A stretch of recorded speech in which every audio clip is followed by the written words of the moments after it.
Hello again, wonderful people. I am here today to show you how I do my polygel nails. Now, these are going to be the short version. I wanted to do them long, but newborn life and I'm going back to work soon, so I'm not even going to do it to myself. So that's what it is. Right now, you can go ahead and take the time to subscribe, like this, comment on this, and let me know how you like this angle I'm recording, how you like to see what this process is, and pretty much just let me know what you want to see. But yeah, hit that notification bell as well because I'm posting every other day, 4 days a week. All right. I start out by cleaning my nails. I pretty much buff them out to get them like smooth and get anything that's caked up on there that possibly is. I push my cuticles back, and if they're not all even already, I clip them down. Apologies if you hear my baby in the background. If I didn't let her be in the background, I was not going to get this voiceover done. So yeah. I go in and make sure I lay my base down. So I'm starting with a Dehydrator. It's like Azure brand, I believe is what it's called. I got it off of Amazon. It's the same brand for the primer as well that I'm going to use next. And I will tag that below so you can see what stuff I've been using to get my trial and error polygel nails going. Now, it didn't come with the actual like brush. I'm not really sure why, but maybe mine got left out or something. But I used the old one I had from a dip set that I used that was like Kiss brand, and thankfully I had that. So all I do is like wet it with alcohol and it brings it back, because obviously it's going to get really stiff after sitting out. So it is what it is. And then you have to have your little tool to apply the polygel with the brush at the top, and they do the spatula on the bottom on some of them. Sometimes they sell them separately. It did come with the set of polygel that I bought. Now, I didn't like shop around the appropriate way for polygel the first 2 times I bought it, so this second batch I got was pretty good compared to the first batch. It was just random Amazon brands that I found because the name brand stuff just cost too much for me. So I haven't gotten it just yet, but I know that the next set I get, I would prefer to get that because it would make things a lot easier, I feel like. I like to wipe off the tacky layer after I do my base coat because it's still super sticky, and I feel like it made a bigger difference from the last time I did my polygel because they'll lift really easy. I'm washing bottles every 5 seconds and all of that, so I'm putting a lot of water on my nails. But yeah, so even though I'm not doing them long, I'm using nail forms. I do not like dual forms because I just can't get the thickness together when I do that. I like my nails to be slightly thick. And when I do it with the polygel forms, it seems like they make them too thin. And then I feel like I got to build it up. And now I'm doing extra work. So I prefer not to use them right now. I will give them a try again, and I'll definitely do that in a video if anybody's interested to see if I can figure out how to put them on without messing up. But my problem is the cuticle. I just can't get that thing to line up the way I need it to, so it doesn't get on top of it and mess it up and lift even faster because I couldn't get it to go flush on a cuticle the right way. So that's been like my biggest struggle, other than having polygel that doesn't dry all the way, because you have to cure them in between. Even if you want to layer it, anytime you want to add more product, you have to cure it. Like it's not going to do anything if you don't dry it, just like gel polish. So that's that. And then a white color, for some reason the white colors I've gotten so far from 3 different brands, none of them dry all the way. Like you can use the littlest bit, you can mix it with clear and dilute it so it can go a little better, and it still won't dry for me. It'll dry on the outside and then it'll be mushy in the inside. Now you've wasted your time and you have to do it over anyway. So just be mindful. Don't be like me. Get a good brand first so that you can actually learn how to do it. Now, I'm not saying go out and get the whole gigantic kit, but if you go on Amazon, you could probably find a good one that'll include the tools as well. And then you just get like a trial size. They have, some of them have like to-go packs that could be an option for a first time doing it, and it's more than enough for more than one set. You could do your own fills, stuff like that. So definitely give it a try. I use the Tomicca brand for this polygel set, and it's the one I have been using. Now I flip-flop colors from time to time because I'm almost always polishing them. I don't really like to do the polygel and just put clear over it. None of the colors I have received so far, I like enough to do that. So that's why I always polish over them. So I just use whatever color because I know I'm going to polish over it. And I do the clear because I know I want to do the glitter and like make it look like it's a little ombre situation going on. So yeah, I decided to make these nails pretty short compared to what I usually would get, like if I went to a salon or what I've been doing on myself. I made them like literally the first line above my natural nail. And then with the clear ones, the main reason why I did the ombre is just so you don't see that line where my nail starts, my natural nail starts. But yeah, it turned out pretty good for me. It took me a long time to do this one hand just because I wanted to make sure I follow every step, because I'm not going to show y'all what I learned with, forgetting what's supposed to be done. Because if you don't follow these steps, they will fall off. That's happened to me and it is upsetting. Like literally just forgetting to do the base coat means that the nails have nothing to grip on. So just make sure you're mindful of, did I do this? Did I do that? Before you go to the next thing. And even some of the nail care beforehand is not even necessary. Like you don't have to clip your cuticles and stuff like that. It's all dependent on your preference of what you want to do when it comes to cleaning up your nails after the fact and taking these off. That's really all it is. They look cleaner the more care you take, but at the end of the day, they're gonna look done regardless. So I just wanted to show y'all my little process of how I get them done. I just do every nail individually and cure them. When you feel more comfortable in applying it, you're more than welcome to just do your forms on every single nail and do your polygel. I would say just do the 4 fingers and leave your thumb for last. But yeah, put them all in the lamp all at one time rather than individually, because that's what makes it take a lot longer, is having to individually dry them. It takes a minute. I put it in for the full time, which I think is 120 seconds on my lamp. Just be sure that when you decide to do these, you have ample time to do trial and error and take your sweet time to do it. That's all I have to say about that. And make sure you take good care in picking the lamp you're going to get. Obviously, you're not going to know how well it's going to perform, but watch the wattage for it. I will tag the lamp that I have here underneath, in the description, and you guys can see preferences. I got a lamp that was like 25 watt, which is terrible, honestly. For doing your toes, like just natural polish, that's different. But if you're gonna do, layers of stuff and the polygel itself, it takes forever to dry. You have to put it in 2 or 3 cycles just to get it to dry like regular, and that's the clear alone. That's not the white that struggles with drying, stuff like that. So just be very, very mindful. But yeah, and then for each nail, the only other thing I want to say is that I always try to make sure that they have a slight curve to them, so they they actually have structure. I used to make them too flat when I first started doing it, and of course watching videos, I noticed that that's something that makes them stronger. Since I like long nails, you can't have long nails with no structure, but I also like them to look a little thicker, so that's why on a couple of the nails I go back and put a pinch more on just to make sure it's all leveled or whatever. But yeah, so I'm just gonna let it keep going, and I'm gonna come back when I start doing the polish.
And I want you guys to make sure that you are subscribing and hitting the notification bell every time you come here, because I'm getting close to 100 subscribers. And once I hit that first 100, I'm going to do my first beauty giveaway. It could be nail stuff, it could be makeup, it could be hair stuff. Just, you know, stay tuned, because once I hit that spot, I'm putting a video out immediately to let y'all know what's coming out. So yeah, feel free to comment and let me know if there's anything specific you guys have been looking for in the drugstore that you would love to try and not have to pay for it. Okay, honey?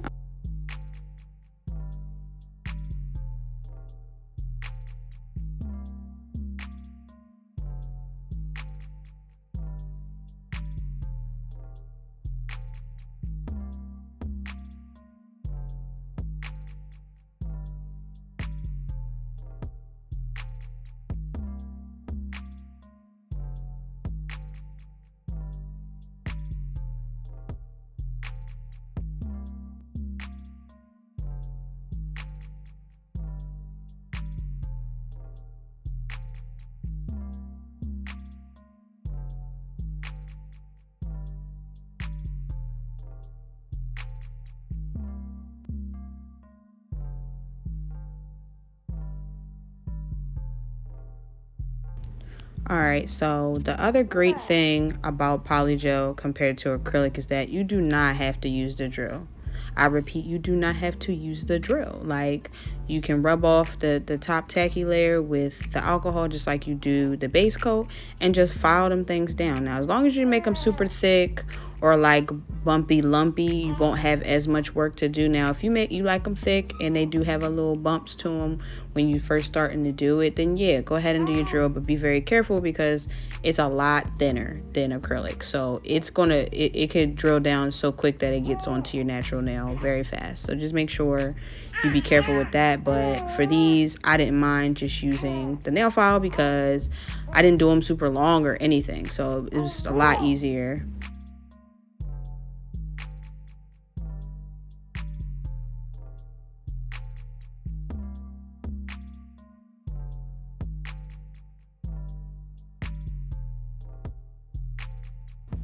And sorry I can't get Ayana to stay quiet, silly Billy.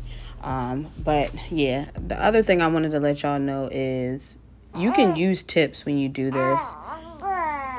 It'll create a little bit of an extra base for you. But because I made these a lot shorter than I usually would do my nails, obviously I didn't need any type of tip. Now, if your nail is like struggling and it's hard to get the dual form on, feel free, I said dual form, nail form, feel free to add a tip just so you can get something to grip on, of course. But that was just how I did it, and it made it easier this time around. When I do them longer, I do use tips. I just use a white, like, natural color tip.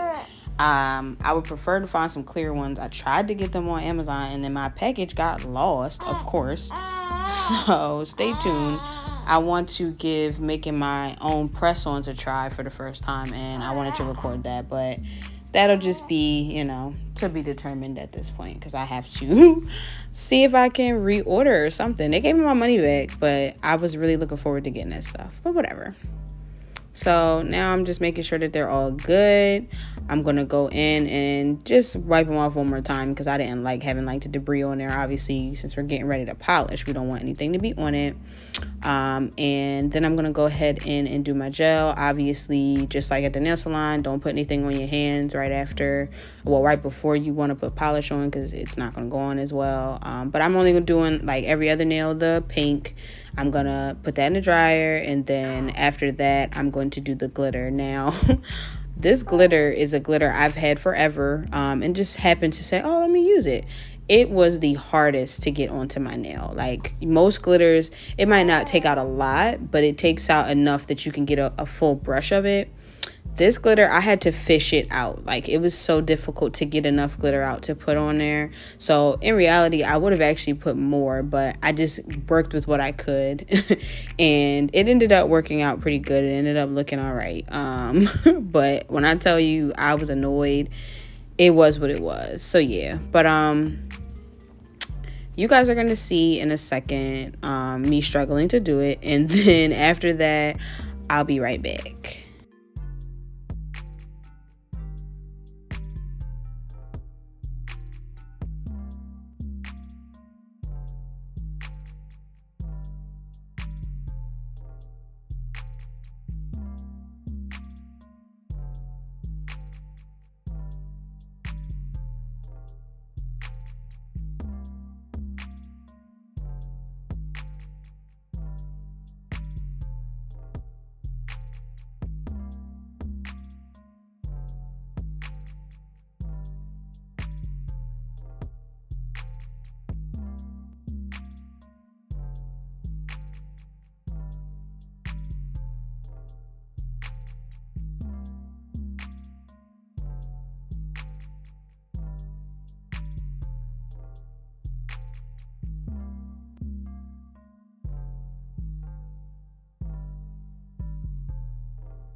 I know y'all seen that. The struggle was real.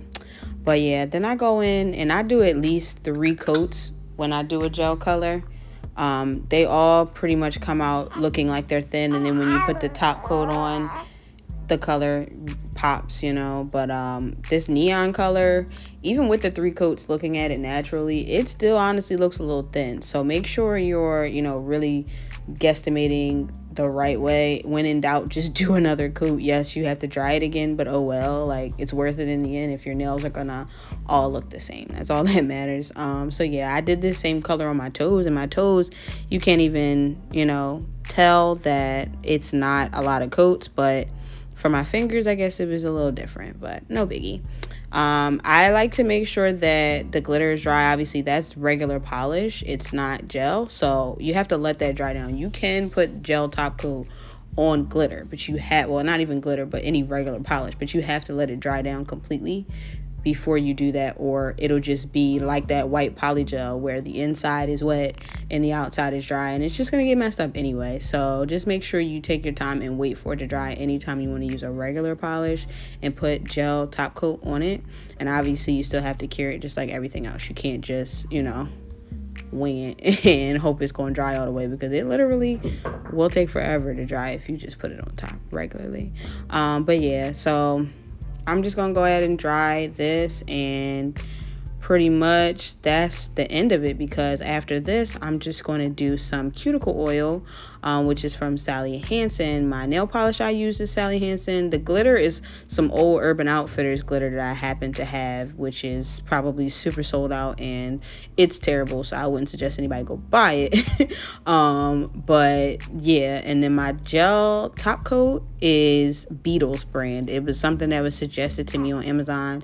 It seemed like a lot of people had purchased it, so I got it. But yeah, I have this Model 1's base coat that I used as well. I only mismatched because I ran out of the top coat I had for them. But yeah, I'm just gonna go in and do my cuticle oil, and I'm done, honey. It's that easy. It did take me long, like I said, but that's because I'm tedious and I did every single nail individually. If you do it as a bunch, you'd be good to go, honey. Let me know if you like this video. Go ahead and like it and comment and subscribe already. I said it so many times, okay? Bye.